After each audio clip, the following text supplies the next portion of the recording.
Before Huntington Beach tournament, really the marquee paintball tournaments were in Europe. Like, that's where you'd go and it'd be in a stadium, or there'd be grandstands and a nice grass field with green grass, and the airball bunkers would be perfect and shiny, and you'd go and, you know, on Sunday people would be cheering for you and people would be into it. People would stay after the reward ceremony and hang out. It wasn't really like that before Huntington Beach in the United States. You know, it's always been a dream of mine, you know, starting at a very young age in tournament paintball, to create a stage for all the pro athletes to play on. Before, you know, the events were pushed away and, you know, often some place where nobody goes or nobody sees. Being from the Santa Cruz area and moving to Huntington Beach, I always thought, you know, the beach would be a great place to host an event. It was the first tournament that really put paintball as a live spectator sport, where there were a lot of people walking through, you know, a big trade show where people could at least come through and see the gear. Like I said, they know how to package something, and they threw a rad event. It was directly on the sand. It was before we had turf and everything, but they were the pioneers in the forefront of basically, they raised the bar so that every other event that was thrown had to kind of be towards that. I've been very, very fortunate to be on a lot of good teams and playing a lot of big tournaments. But in 06, with excessive, winning HB is probably the most memorable. It's just, the fans are just, you can't imagine. It's like playing in a packed stadium. I mean, everyone's there cheering. You know, it was a blast. It was definitely the funnest tournament we had to win. I think it was 2007 was our first year pro. You know, we were the new guys. Nobody expected us to do very well.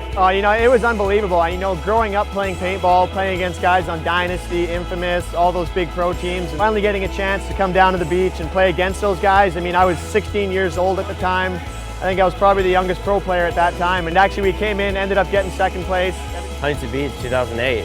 It was a really, I guess, special one. I mean, what else can you say? Just unbelievable feeling being able to come down and play on the beach in California.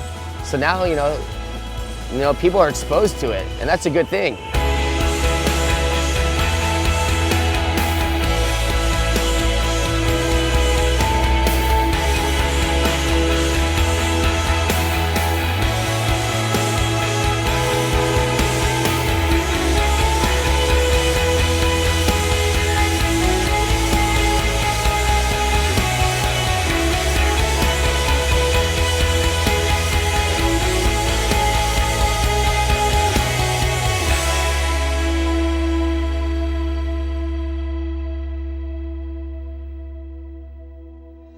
The Huntington Beach event is like our castle, you know. Dynasty played in the very first one and won it, and since then, you know, we've won too many to count. But it really doesn't matter what our track record has been. In paintball, you know, you are as good as you did in the last tournament. It's the first NPPL of the year. It's a time to prove yourself. It's a time to instill the fear in the other teams, and, you know, that's what we're here to do.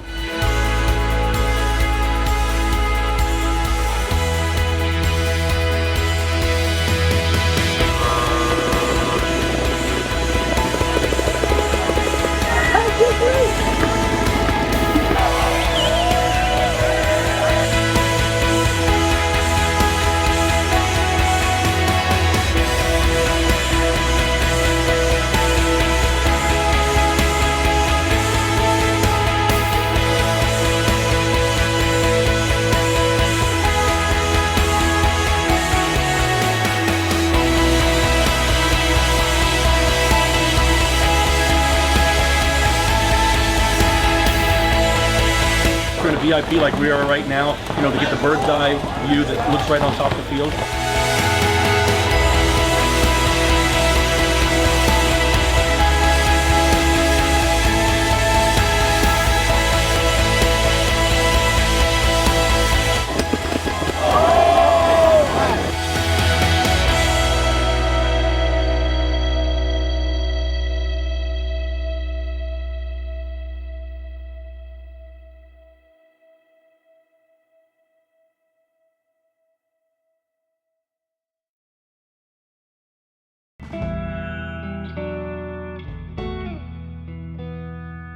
At the conclusion of the 2002 season, the 10-man professional paintball league split into two, with each league adopting a new format. The NXL, produced by Paintball Sports Promotions, took a traditional sports league approach with a 5-on-5 game based loosely on hockey called X-Ball. The NPPL, produced by Pure Promotions, took a more action sports style approach, keeping the basic structure of established tournament paintball while importing the 7-man game, 7-on-7, from Europe. By 2002, the NPPL felt tournament paintball had reached a pivotal moment, and that for both the good of the sport and the establishment of the new league, their first event had to be big and transcending.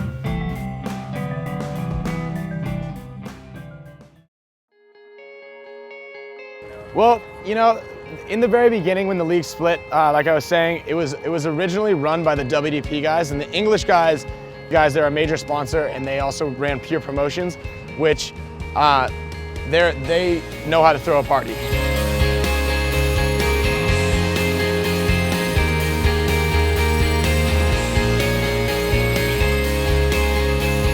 And their biggest thing was they wanted to make paintball look cool to the public so that anybody who came in was like, this is a really cool thing to watch. So that's the reason they found this event and this venue, and they threw on like the show of all shows. You know, it just kind of came as a fluke, honestly. We were talking to the city about running an event in the Central Park near the beach, and they suggested, you know, to do it on the sand. And when I thought about it, I'm like, wow, that's a dream come true for us to run a tournament like this in such a high-profile area. Surf City, USA. You know, everything starts here: skateboarding, BMX, surfing in Huntington Beach. So it was just a natural fit for us. I mean, there's a couple thousand people this weekend that didn't know what paintball was that are going to know what paintball is now. And you know, for the success and the growth of our sport, that's what you need. Put an event in a nice location where a bunch of people are, and everybody's going to be happy. How this ended up on my beach in this city, I have no idea. The league, we had to jump through a lot of hoops. We had to go through all the environmental impact study report. We had to provide MSDS sheets on the paintballs and a prevention pollution plan, basically, to run the event on the beach. Not only that, we had to basically get permission to shoot air guns in the city limits.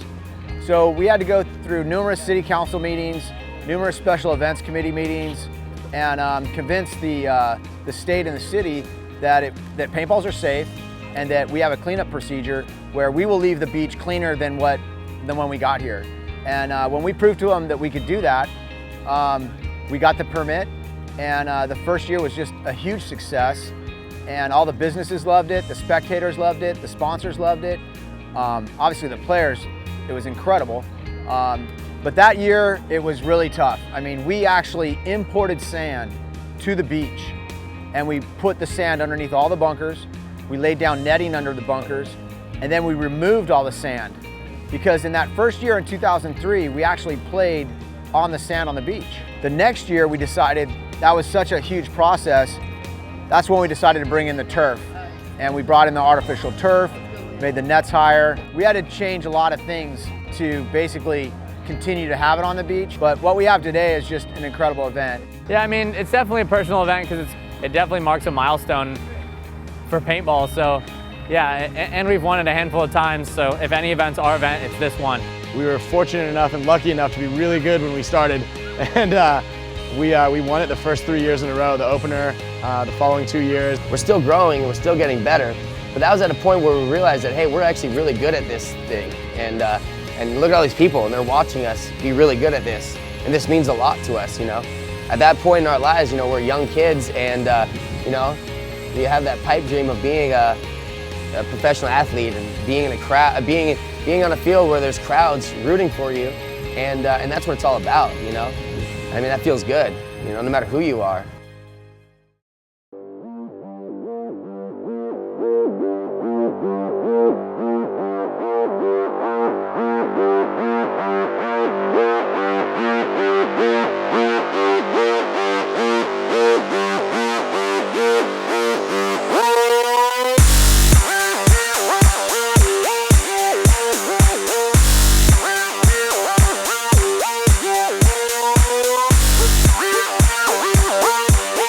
If we get up on bodies and we know we have control, back row needs make them come into our guns. Let's not go beasting. Let's make them come around.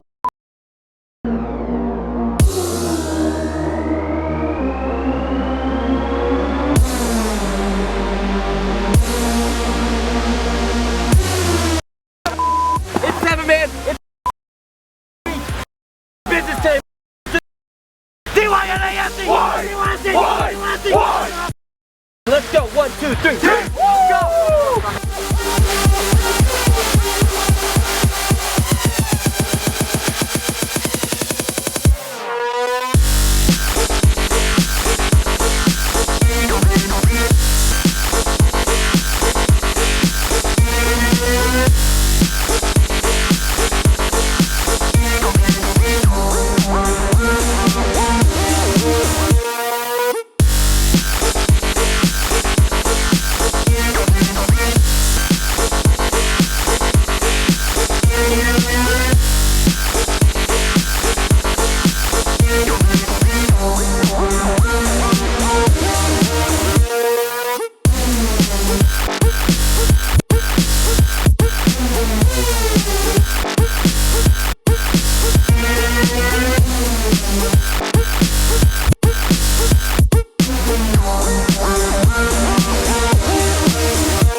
You got shot coming around. I'm out. I was out on the On the far side, 30 seconds.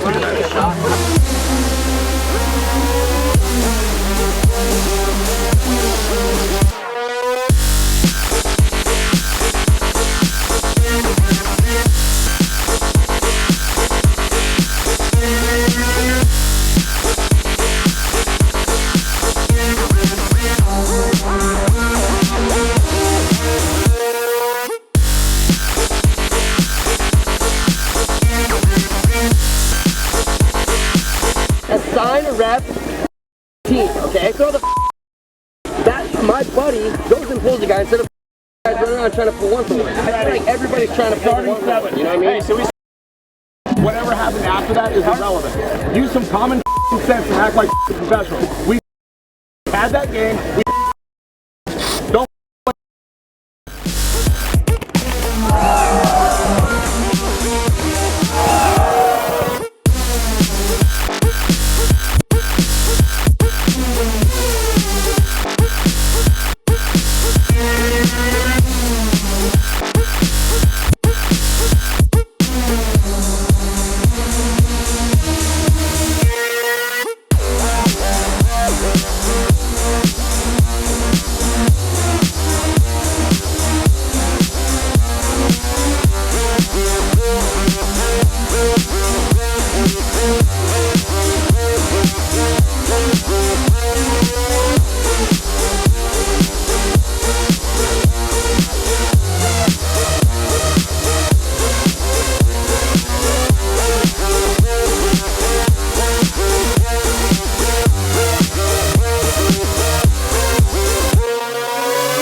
Dynasty, the defending Surf City Open champions, finished the prelims with a 3-1 record and advanced to Sunday and the Elite 8 round of the tournament.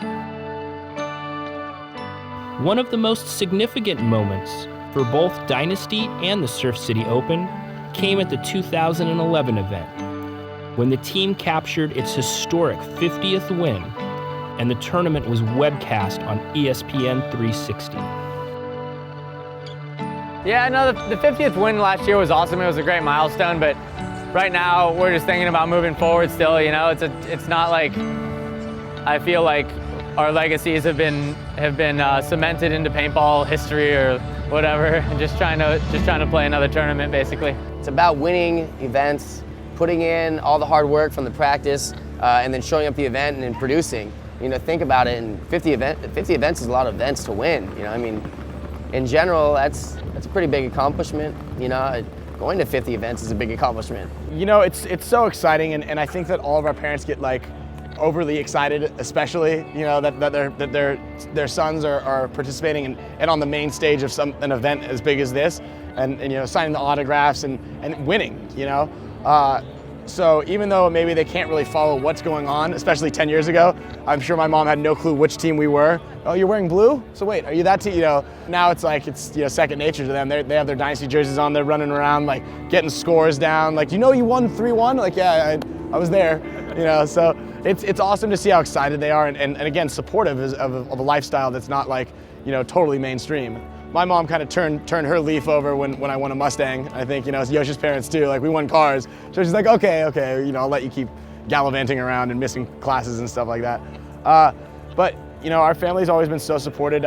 Even though Oliver left the team for those 5 years, you know, he came back and his mom just brushed off her Dynasty jersey that said Oliver's mom on the back, chucked it on and flew straight down here for the events. So there was a time in paintball when 50 tournament wins seemed as improbable as staging a paintball tournament in the heart of Surf City, USA, but both would eventually become a reality.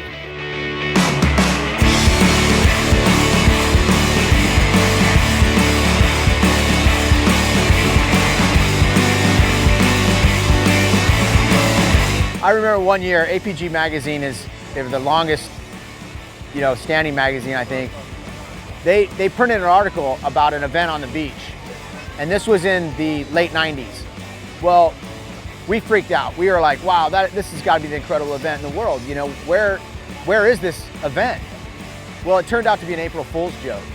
Okay, it was the April issue. Randy Kamea was the editor, and he did this mock story on this incredible paintball event on the beach. That was in the 90s.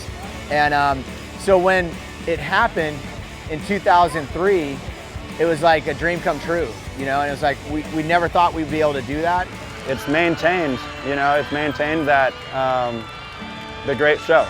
This is the second time that we have an opportunity to win 3 Huntington Beaches in a row, and that's a big deal. Yeah. For me, more than anything that's more important is just to win the tournament, you know? I mean, you can go throughout the series not winning an event and win the series, and it's just not the same. Yeah, always, you know, going into Sunday morning, especially here at Huntington, it's, you know, you're gonna have a tough matchup with whoever you play. Today we drew Impact. We know they can bring it. They got a good new snake guy. You know, we know they want it. They came up from the amateur ranks, and then they came on the pro circuit a lot like we did, where they came out with a bang, and they were in competition right away. Feeling the calm after the storm, as still as I can be. I'm finally all alone until I fall asleep.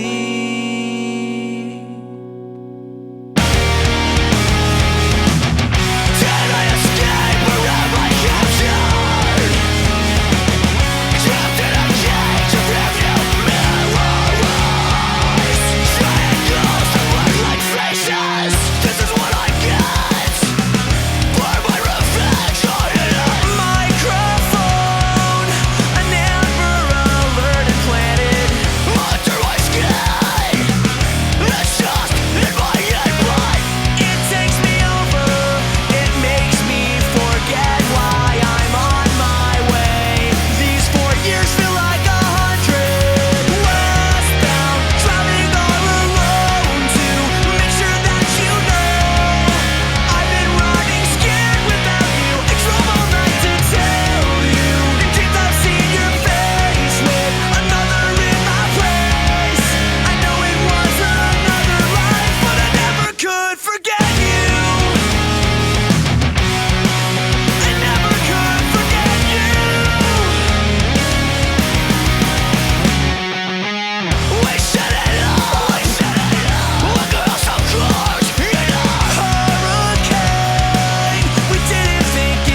could forget you. Quarterfinals, Tampa Bay against us, dude. What are they gonna do? They're gonna play really slow. They want to put 7 guys and all across that back. Dude, J-Rab's our second round stake. He's got 9 pods in it. You guys are kings of this shit, okay? Get a couple kills and then come in there with your buddy, make it a 2-man, 3-man operation. That's how we're gonna whittle them down, okay? Do the together, okay? It's Huntington Beach, 15 minutes of playtime to beat these up. Together, each other, achieve more. I love you, go, win. 1, 2, 3, win! You'll see me there like a familiar stranger standing on the streets. I'll say a prayer. I'll introduce myself like it's the first time we'd ever meet. In California, I'd learn that sometimes you have to run away. In California, I'd find myself again. Westbound, driving all alone to make sure that you know I've been running, scared without you. I drove all night to Salisbury. In dreams I've seen your face with another friend of space. Like how it was another life, but I never could forget you.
I hope we draw this sad base so we can go out and play for third and fourth. And as the coach of the team, I realize these men get the out and pass it to Arsenal and go out there and do something.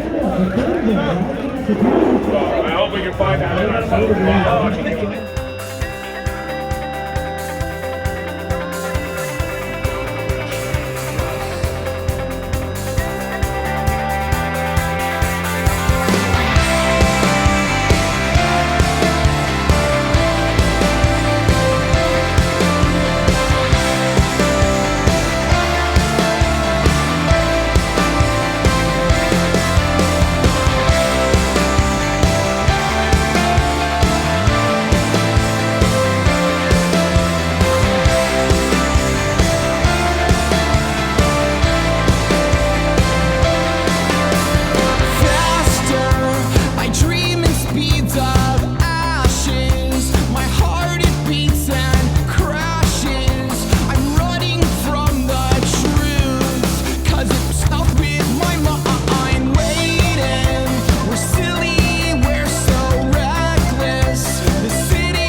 Thanks a lot to Dynasty for coming out. As always, you know, these guys got great professionalism. They show great composure. You got to respect a team like that. You know, that's why these guys are the series champions. They do a good job. Thanks a lot to Dynasty.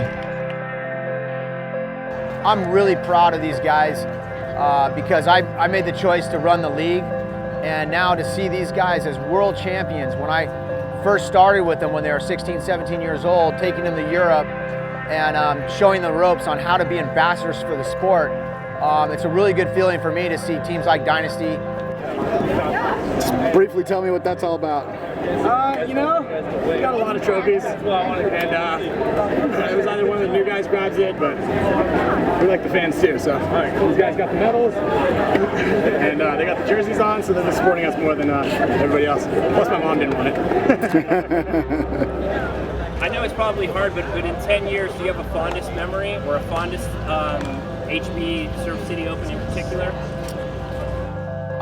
You know, the first one was probably, you know, that memory was insane because we never thought we could pull it off. But really, it was the second event because everyone leaving Huntington Beach that first year in 2003 said, there's no way you can top this event. You know, there's just no way. That second year probably was the most fondest memory because Jed Green and I, Jed from WDP, he ran Pure Promotions at the time, we sat down after that event and said, wow, that was the most incredible event and no one said we could do it.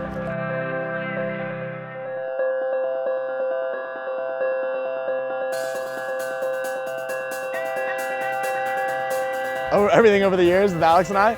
Yeah. Alex and I have a funny relationship, a great, you know. It's like big brother, little brother. We just know that we can play back and just kind of play their game. Oh, man. Oh, it's steaming back there. Oh. I guess we're the same age, but I'm a little bigger than him.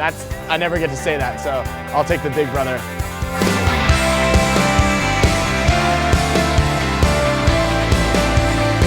It's funny because, you know, we get in arguments and it'll be like, I could tell he hates me for a little bit, and then, you know, next thing you know, it's all right. Ryan, I love Ryan. He's like a brother to me, but I'm gonna do anything I can to bring him down. His nickname is the Black Mamba, so shout out to you, Mamba. I think Oliver's taken a lot of heat off of us two arguing because Oliver's a pain in the ass also, as am I. I think you want avocado later. You want avocado? Let's just do the regular order. No surprises. I mean, I'm right about 98% of the time, and they just have a hard time grasping that. So I have that. It's just an uphill battle both times. Anytime that I have to argue with either one of those two guys. How much do you like Thin Mints? I hate Thin Mints. I hate them. I don't know why. I must be the only person that hates Thin Mints. Sometimes it comes into a big argument, and sometimes people get threatened to get punched. And then next thing you know, it's all smooth sailing. I think Oliver stopped talking to me on the entire car ride up from practice one day, and then he broke on the way back down. It means a lot just to say that you're on the best team in the world. And I don't think we are yet, but I think one day, in the near future, we will be. I can't run up there left-handed trying to run like angle. I gotta go run right. The thing that drives me to still be involved in paintball is the game, you know? I mean, I get really sick and tired of people being like, I don't have fun anymore. It's like, well, if you don't have fun, then don't play. It's that simple. Paintball is a fun thing to do. It never gets old. I love the playing part of it, the actual playing the game itself. Honestly, I think my driving force are the guys on the team. I wouldn't be playing paintball still if it wasn't for Alex and Ryan and Oliver. And now we've got a couple of other great guys. And, you know, each time a new guy comes on the team and shows that he's got Dynasty in his heart, that, you know, help to keep me driven, keep me as young as I can be.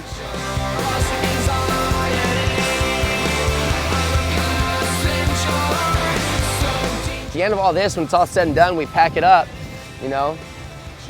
We're gonna have a legacy. That and hanging out with my friends is the rewarding part of it. If I'm on a team with a bunch of guys I don't know, I don't think I'd be doing it. You know, it's getting away from home and kind of acting like a kid again and you know, fooling around on the road with your friends. And we're almost 30 now, so, you know, it's good to act like a 15-year-old.